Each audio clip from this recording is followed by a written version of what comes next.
Justice Saminuddin 7 रुकनी आईनी bench के सरबराह होंगे। जस्टिस आयशा मलिक, जस्टिस मोहम्मद अली मजहर, जस्टिस हसन रिजवी शामिल। जस्टिस जमाल मंदोखेल, जस्टिस मुसरत हिलाली और जस्टिस नईम अख्तर अफगान भी बेंच का हिस्सा। जुडिशल कमीशन के इजलास में 7 और 5 के तनाजुब से फैसला हुआ। Chief justice Pakistan justice Yahya Afridi, justice Mansoor Ali Shah और जस्टिस मुनीब अख्तर की मुखालफत।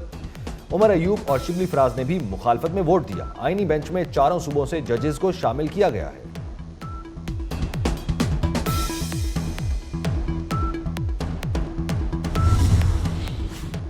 जस्टिस मुनीब अख्तर फिर प्रैक्टिस एंड प्रोसीजर कमेटी से बाहर। जस्टिस अमीनुद्दीन खान दोबारा शामिल हो गए। चीफ जस्टिस याहिया अफरीदी और जस्टिस मंसूर अली शाह जजेस कमेटी के रुकन। Justice Jamal Khan Mandokhel judicial commission का हिस्सा बन गए।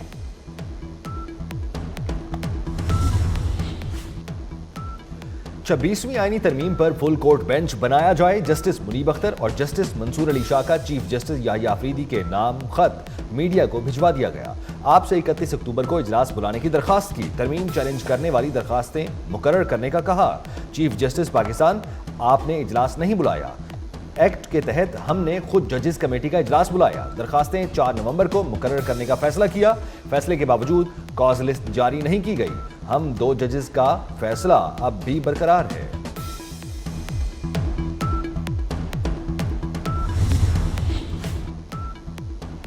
जस्टिस मुनीब अख्तर के खिलाफ सुप्रीम जुडिशल काउंसिल में शिकायत दायर। दरखास्त में जस्टिस मुनीब अख्तर को काम करने से रोकने की इस्तदा। दरखास्त में मौक़िफ़ इख्तियार किया गया। Justice Munib Akhtar supreme court के निज़ाम को गैर फाल करने के मुर्तकिब हुए। कई बार जजिस के ज़ाब्ता इखलाक की खिलाफ वर्जी की, उन्हें काम से रोका जाए। हुकूमत का सर्दियों में तवानाई पैकेज लाने का ऐलान। वजीर आजम शहबाज शरीफ कहते हैं तवानाई से मुताल्लिक जल्द अच्छी खबर देंगे। मईशत अच्छे तरीके से आगे बढ़ेगी। शरह सूद में कमी आ रही है। पॉलिसी रेट में कमी से कर्जों का बोझ कम होगा। पाकिस्तान का वफ्द सऊदी अरब रवाना हो गया। IT, मादनियात और तवानाई के शोबे पर बात होगी।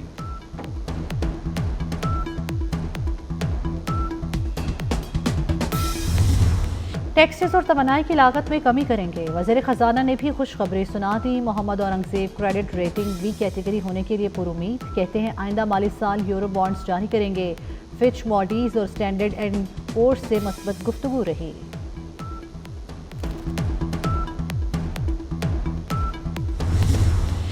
विफाकी काबीना ने हज पॉलिसी की मंजूरी दे दी। 2025 में 1,79,000 पाकिस्तानी हज कर सकेंगे।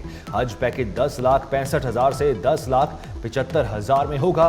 12 साल से कम उम्र बच्चों को हज की इजाजत नहीं। मुख्तलिफ बीमारियों में मुब्तला अफराद के हज पर जाने की पाबंदी होगी।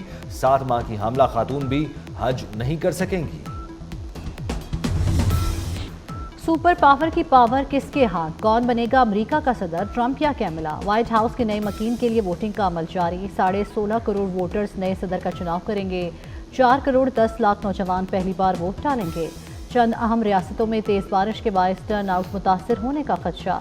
अर्ली वोटिंग में 7 करोड़ 80 लाख अफराद हक राय दही इस्तेमाल कर चुके।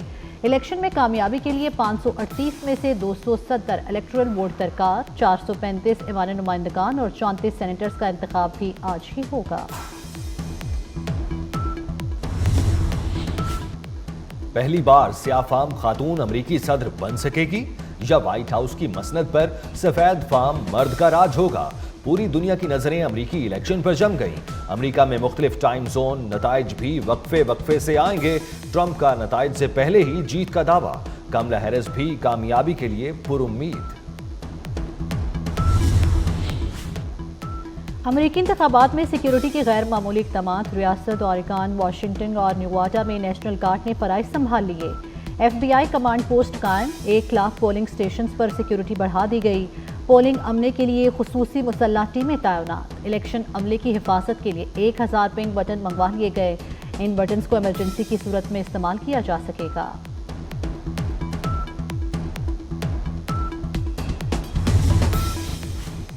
अमरीकी इंतखाबात में कई पाकिस्तानी नयाद अमरीकी भी उम्मीदवार। डेमोक्रेट टिकट पर टेक्सास से सुलेमान लालानी और सलमान भोजानी की पोजीशन मजबूत। मिशिगन से आयशा फारूकी, न्यूयॉर्क से रिपब्लिकन टिकट पर आमिर सुल्तान उम्मीदवार। पेंसिल्वेनिया से मरियम सबीह डेमोक्रेट उम्मीदवार।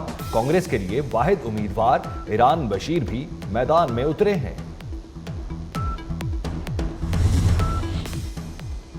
सुपर पावर के सुपर इलेक्शन की सुपर कवरेज। अमेरिकी इंतखाबात में किसका पलड़ा भारी, कौन कहां से आगे, वोटिंग से मुकम्मल नताइज तक खुसूसी ट्रांसमिशन। अमेरिका से पल पल की खबरें और जानदार तज्जिए देखिए सिर्फ 24 न्यूज पर। पाकिस्तान के इसराइल के ईरान पर हमले की शदीद मजम्मत, ईरान की खुद मुख्तारी और इलाकाई सालमियत की हिमायत का अयादा। वज़ीर आज़म शहबाज शरीफ से ईरानी वज़ीर ख़ारजा सैयद अब्बास इराक़ची की मुलाकात। वज़ीर आज़म ने गज़ा में फौरी जंगबंदी की ज़रूरत पर जोर दिया। शहबाज शरीफ का ईरान के साथ तमाम शोबों में ताउन बढ़ाने की ख्वाहिश का इजहार। ईरानी वज़ीर ख़ारजा ने पाकिस्तान के उसूली मौक़िफ़ पर वज़ीर आज़म का शुक्रिया अदा किया।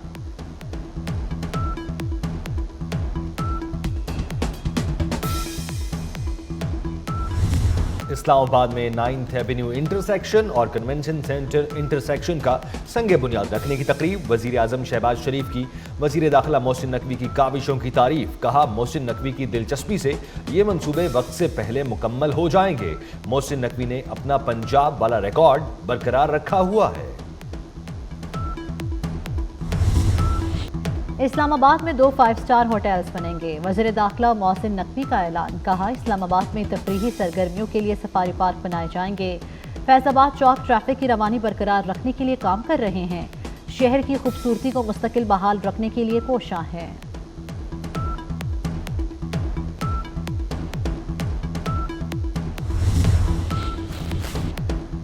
आजम स्वाति अटक जेल से रिहा होते ही दोबारा गिरफ्तार। रावलपिंडी की इंसदादी दहशतगर्दी अदालत ने 2 रोज का रिमांड दे दिया। आजम स्वाति को 7 नवंबर को दोबारा पेश करने का हुक्म। आजम स्वाति की मुख्तलिफ मुकदमात में इस्लामाबाद की अदालत से जमानत मंजूर हुई थी।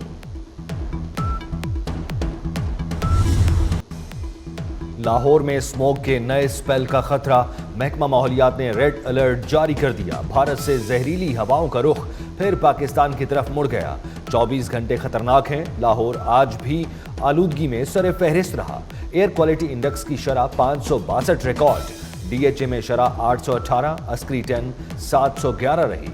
लाहौर में मसनूई बारिश बरसाने पर गौर। सीनियर वजीर मरियम औरंगजेब कहती हैं, शहरी 3 दिन बहुत एहतियात करें। कराची वालों को एक और झटका। नेपरा ने कराची के लिए बिजली 40 पैसे फी यूनिट मजीद महंगी कर दी। इजाफा अगस्त 2024 की माहाना एडजस्टमेंट कीमत में किया गया। सारिफीन से इजाफी वसूलियां जनवरी 2025 के बिलों में की जाएंगी। पाकिस्तानी क्रिकेट टीम दूसरा वनडे खेलने मेलबर्न से एडिलीड पहुंच गई। कौमी टीम के हौसले बुलंद। ऑस्ट्रेलिया ने पहले वनडे में सनसनीखेज मुकाबले के बाद शिकस्त दी थी। बरजस्ता जुमलों से मुस्कुराहटें बिखेरने वाले कॉमेडियन सिकंदर सनम को गुज़रे 12 वर्ष हो गए।